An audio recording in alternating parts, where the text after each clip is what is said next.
അറ്റത്തെ കിളിക്കൂട്ടിലാണെങ്കിൽ നമ്മുടെ നിധിയാണെങ്കിൽ എന്തുകൊണ്ടാണ് സുഭാഷ് ചേട്ടൻ്റെ വിവാഹത്തിന് നിങ്ങളാരും എന്ത് ചെയ്യുന്നു ഈണം പിടിക്കാത്തത്, ഒരു ഒത്തൊരുമ കാണിക്കാത്തത് എന്ന് ചോദിക്കുന്നത് കാണാം. എല്ലാവരുടെയും അച്ഛനല്ലേ നിങ്ങൾ? അപ്പോൾ നിങ്ങൾ സുഭാഷ് ചേട്ടൻ്റെ കാര്യത്തിൽ എന്താണ് ഒന്നും ചെയ്യാത്തത് എന്ന് ചോദിക്കുന്നത് കാണാനായിട്ട് സാധിക്കും. ഇതേ സമയം ഉത്തരമില്ലാതെ നിൽക്കുന്ന അച്ഛനെ നമുക്ക് കാണാൻ കഴിയുന്നുണ്ട്.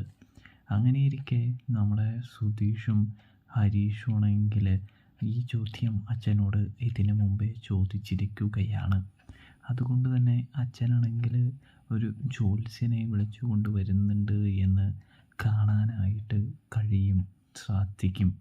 തുടർന്നാണെങ്കിൽ അച്ഛൻ ചോദിക്കുന്നുണ്ട്, ഇവൻ്റെ വിവാഹം കാര്യങ്ങളൊക്കെ അറിയാനാണ് വിളിച്ചത് എന്ന് പറയുമ്പോൾ ഈ പയ്യനും ഒരിക്കലും വിവാഹമില്ല, ഇങ്ങനെ ഒറ്റപ്പെട്ട് ജീവിക്കാനാണ് വിധി എന്ന് പറയുന്നു.